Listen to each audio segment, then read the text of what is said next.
Bonjour et bienvenue dans cet épisode de Long Range. Alors vous le remarquez, aujourd'hui on est dans Maggie parce que je vais vous faire un épisode un petit peu différent. J'ai été un peu malade cette semaine, donc un peu compliqué de vous faire un épisode plus complet. Donc j'ai décidé que ce serait un épisode un petit peu plus court et plus basé sur des ressentis, plus fait à l'arrache. Mais bon, voilà, c'est l'été, donc je pense que vous n'avez pas forcément envie de vous prendre la tête avec des trucs compliqués. Donc voilà.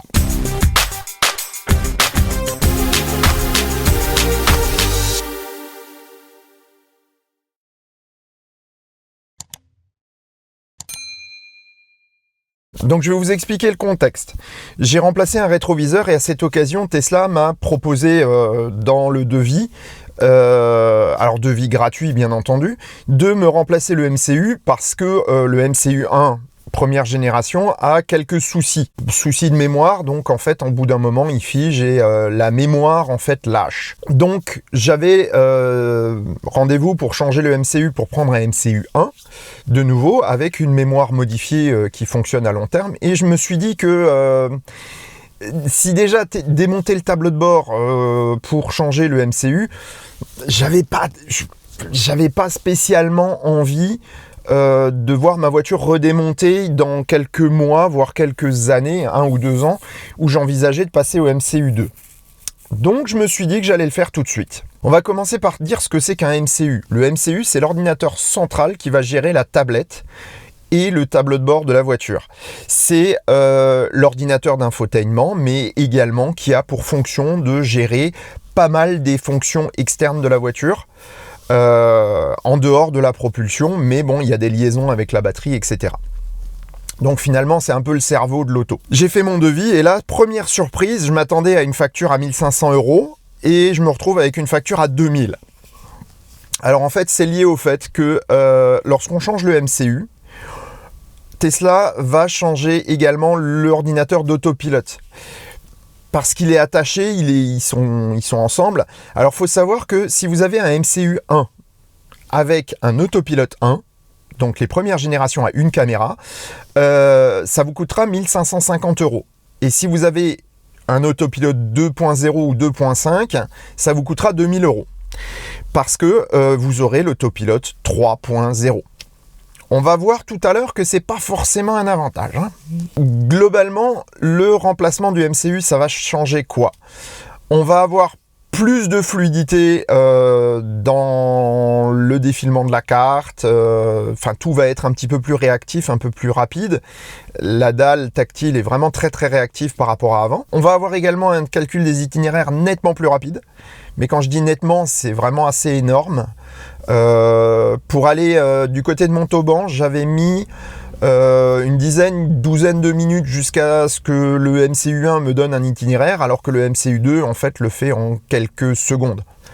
Donc c'est vous dire la différence. Alors on passe d'ailleurs d'un MCU basé sur des puces Nvidia à du Intel, sachant que l'autopilote était avant en Nvidia et maintenant il est en puce Tesla. Le remplacement du MCU va imposer un remplacement des 2 écrans.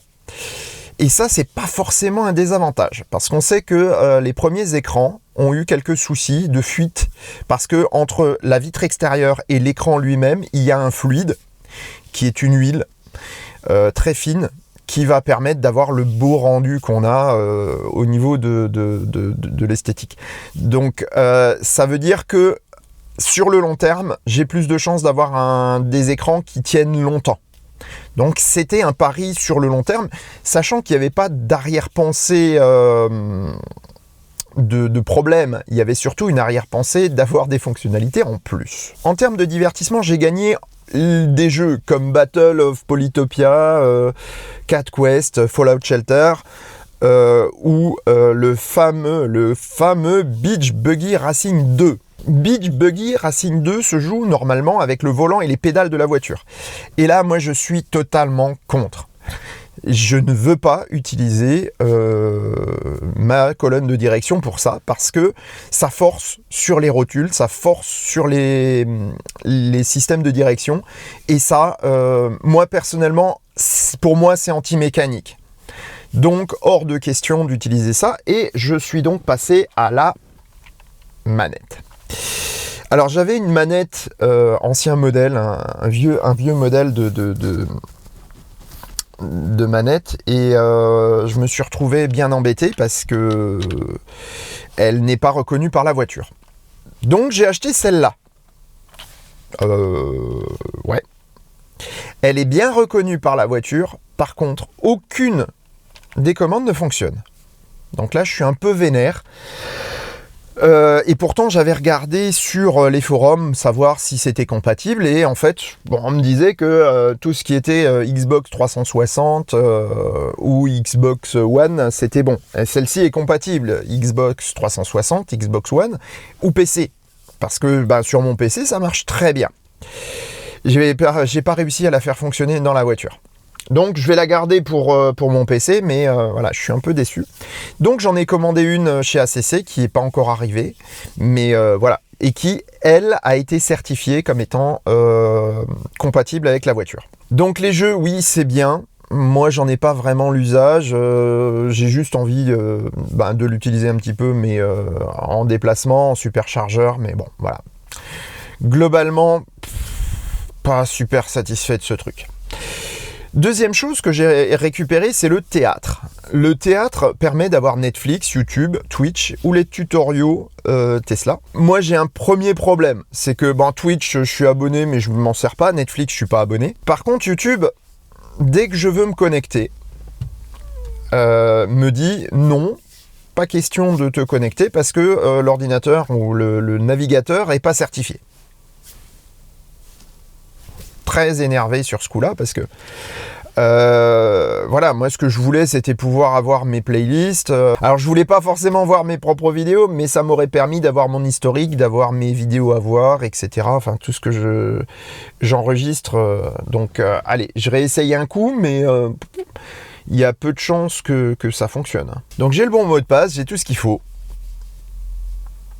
Oh ah j'ai dit une connerie là. Alors, je reste un petit peu avec vous. Alors, je sais pas si ça continue à enregistrer. Alors, j'ai dû faire une manip sur mon téléphone parce que il me demandait d'aller sur mon application pour valider la connexion et ça marche. Donc, j'ai dit une connerie. Voilà. La dernière fois que j'ai essayé, ça ne fonctionnait pas, mais là, ça marche très bien et je pense que c'est lié au fait que la voiture comme le téléphone sont branchés sur mon Wi-Fi à la maison. Donc voilà, je suis content, j'ai mon YouTube avec mes préférences, avec mes chaînes abonnées, etc. Donc ça, c'est vraiment pratique. Quand on fait du trajet, ça va me permettre de patienter au superchargeur parce que je roule quand même beaucoup. Alors vous avez une application web et je vous invite à aller l'ouvrir. Et du coup, ça va vous permettre d'avoir plusieurs applications, plusieurs choses. Et entre autres, il y a Disney+. Et comme je suis abonné Disney+, voilà, ça va me permettre de regarder un petit peu des émissions, des séries, des films. Globalement, alors ça peut paraître superflu pour beaucoup. Quelqu'un qui fait beaucoup de route, ça fait quand même, ça fait du bien de pouvoir se détendre. Et si vous avez des enfants, franchement, c'est agréable. Autre avantage du MCU 1, c'est que je vais disposer enfin du vrai mode Sentinelle. Alors, quand je dis le vrai, ça veut dire que j'ai la clé USB Tesla qui est connectée sur un des ports USB de la voiture. Ça enregistre les situations, enfin ça fonctionne vraiment très très bien. Il y a la visionneuse et franchement, globalement, ça fonctionne extrêmement bien. Donc je suis très très content du mode Sentinelle. Je dispose maintenant également des caméras latérales en manœuvre. Et là, globalement, c'est plutôt pas mal. Parce que ça permet d'avoir une vision un petit peu différente de celle des rétroviseurs, même si les images sont un peu petites, on va dire que ça offre un tout petit plus. Toujours par rapport aux caméras, maintenant, j'ai pu supprimer la dashcam que j'avais installée, qui déjà ne filmait que devant derrière, alors c'est déjà très bien, mais surtout maintenant les caméras latérales vont également enregistrer. Et ça, c'est aussi un vrai plus par rapport à la dashcam d'origine. En plus, il n'y a plus de fil qui passe dans les garnitures, etc. Enfin, voilà, c'est beaucoup plus agréable. En fait, grâce au MCU2, en fait, j'ai toutes les dernières mises à jour. Ce qui veut dire que j'ai quelque chose qui est vraiment sympa. Et ça concerne plus l'autopilote. C'est que j'ai l'affichage des feux rouges. Alors ouais, bon, ça veut pas dire que ça fonctionne en FSD. J'ai l'affichage des panneaux et la lecture des panneaux. Et c'est là que vient le plus gros hic de ce changement lié à l'ordinateur d'autopilote. Parce que l'autopilote 3 permet de voir donc les panneaux stop, les panneaux de limitation de vitesse, les cônes, etc. Alors tout ça c'est bien sympa, sauf que la lecture des panneaux des fois est vraiment déconnante. Donc je me retrouve avec des sorties de village par exemple, où l'ordinateur d'autopilote reste à 50. Alors sachant que moi j'utilise l'autopilote sur les routes secondaires, on en parlera d'ailleurs dans 15 jours pour une revue d'autopilote un peu spéciale. Vous allez voir, ça va être un peu touchy parce que je pense qu'il va y avoir beaucoup de polémiques. Et en fait, la lecture des panneaux, elle est relativement chaotique, ce qui fait que j'ai de moins en moins de possibilités de rouler en autopilote sur les routes secondaires. Et ça fonctionne très très bien sur autoroute, mais le reste du temps, pas terrible. Donc là, je suis vraiment vraiment déçu. Si l'autopilote est un peu plus fluide, j'ai plus de freinage fantôme. C'est bizarre, mais c'est comme ça. Alors, par contre, je me suis rendu compte d'une chose sur de grands trajets, parce que j'ai fait 2 gros trajets sous une pluie battante. Et en fait, quand vous doublez un camion, si vous êtes un peu trop vite, la voiture va ralentir et va se mettre plus ou moins en sécurité. Je me suis rendu compte que le nuage de flotte remonté par les camions fait que l'autopilote ne voit plus les roues du camion et ne sait plus si le camion se trouve sur sa voie ou sur votre voie. Et donc, il va considérer le pire des cas et va freiner. En revanche, je me suis rendu compte d'une autre chose, c'est que si vous avez une pluie, on va dire légère, avec un petit nuage de flotte mais très léger, passer à 130 vous fera le même effet à côté du camion. En revanche, si la route est sèche, elle ne dit rien. Mais si vous passez à 110-115, en fait, elle se comporte tout à fait normalement. Donc au début, j'ai eu un peu de mal à m'y faire, et puis au final, respecter les limitations de vitesse quand il pleut, ça permet de ne pas avoir de réaction anormale de l'autopilote lorsqu'on dépasse les camions. Oui, je sais, c'est pas bien de rouler au-dessus de la vitesse, mais quand on fait 1200 km dans une journée, je peux vous dire que vous n'êtes pas tout le temps à 110 quand il y a une petite bruine, ou à 130 quand il fait vraiment bon et qu'il n'y a personne. Voilà. À part ça, j'ai pas de grief particulier pour ce MCU2. Je trouve juste que le rapport entre prix et prestations, moi, me laisse sur ma faim. À voir avec les prochaines mises à jour. Reste à vous raconter l'histoire de ce qui m'est arrivé. Alors, ce qui est arrivé, c'est que lorsque j'ai fait ma demande, je me suis dit on va tout faire en même temps. Donc je suis arrivé un lundi matin chez Tesla et le monsieur il me dit mais le MCU on va pas pouvoir vous le faire. Ah, pourquoi? Parce que votre MCU est arrivé mais le carton était abîmé et l'autopilote 3 est endommagé. Ils auraient pu me téléphoner. C'est du moins la première remarque qui est passé dans ma tête, parce que je me suis dit tant pis, on aurait retardé de quelques jours et j'aurais tout fait en même temps, ça aurait évité de me déplacer 2 fois. Donc je me suis dit allez, roule, qui change le rétroviseur. Alors en fait c'est là qu'on a discuté et qui m'a expliqué que lorsque les pièces sont commandées, la date et l'heure du rendez-vous sont inscrits dans la commande, et donc Tesla envoie les commandes réellement en temps réel, c'est-à-dire que c'est du flux tendu. parce que l'espace dont dispose Tesla, en particulier à Strasbourg, qui n'est pas très grand, permet pas de stocker énormément de pièces.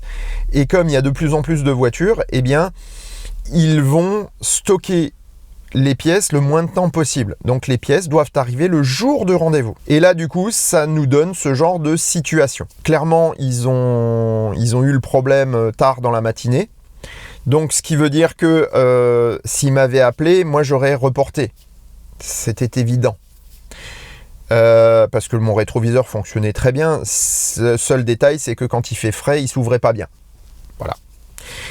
Et en fait, le seul truc qui s'est passé, c'est que s'il devait encore stocker mon rétroviseur pour une semaine, le temps d'avoir mon MCU, ben ça, plus ça, plus ça, fait que en termes de stockage, ça aurait peut-être été problématique. Honnêtement, leur organisation à Strasbourg n'étant pas optimale parce qu'ils n'ont pas de magasinier qui est en cours de recrutement, eh bien, je pense qu'ils avaient une peur, c'est que la pièce ne se perde le temps que je la fasse monter. Donc, ils ont pris le parti de me faire venir quand même. Alors, très clairement, un petit coup de fil ou un SMS me disant « Écoutez, on vous fera que le rétro aujourd'hui, mais il faut qu'on le fasse parce que, voilà, pour ces raisons, ça aurait été plus sympa. » Maintenant, je peux comprendre aussi qu'ils me l'aient fait comme ça. Ils sont submergés de boulot. Chez Tesla, clairement, c'est pas une sinécure d'y travailler parce que ils sont à faire le boulot de 3-4 personnes. Et je connais bien le problème. Des fois, le fait de prendre le téléphone pour appeler un client et se faire remonter les bretelles, c'est pas très agréable, surtout quand on est pris par les réceptions de véhicules ou la restitution des véhicules ou la gestion des pièces, etc. Donc, c'est passé à l'as. Et moi, je suis arrivé à 13h30 sans avoir mon MCU. Bon. La personne qui s'est occupée de moi s'est très bien occupée de moi et donc a fait le nécessaire pour que la semaine suivante j'ai mon MCU parce que justement je faisais un grand trajet et que je voulais vraiment le tester et donc ils ont fait le nécessaire. Donc ce dont je remercie toute l'équipe de Tesla Strasbourg. Après, je pense que le problème, il est systémique chez Tesla, mais ça, je pense faire vraiment une vidéo là-dessus, sans tirer à boulet rouge sur le personnel, mais simplement en essayant de décortiquer le système de relations clients de chez Tesla, qui est vraiment le plus gros point problématique dans cette marque, sachant que c'est probablement le seul point noir que je vois à Tesla aujourd'hui. Donc maintenant, vous savez ce que c'est le MCU2, vous savez à quoi ça correspond.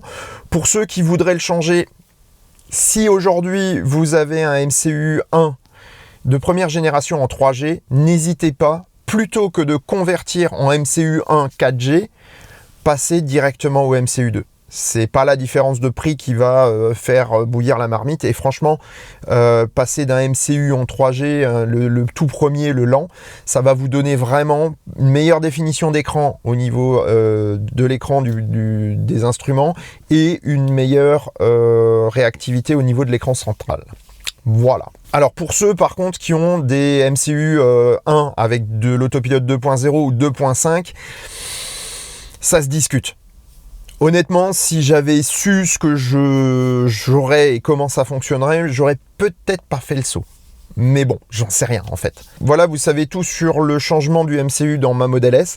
J'espère que vous passez de bonnes vacances pour ceux qui y sont, que vous avez bien repris pour ceux qui ont repris. Et puis bon courage à ceux qui bossent et qui attendent encore leurs vacances. Voilà. Et sur ces bonnes paroles, je vous souhaite bonne route et vous dis à bientôt pour un prochain épisode de Long Range. Portez-vous bien. Ciao.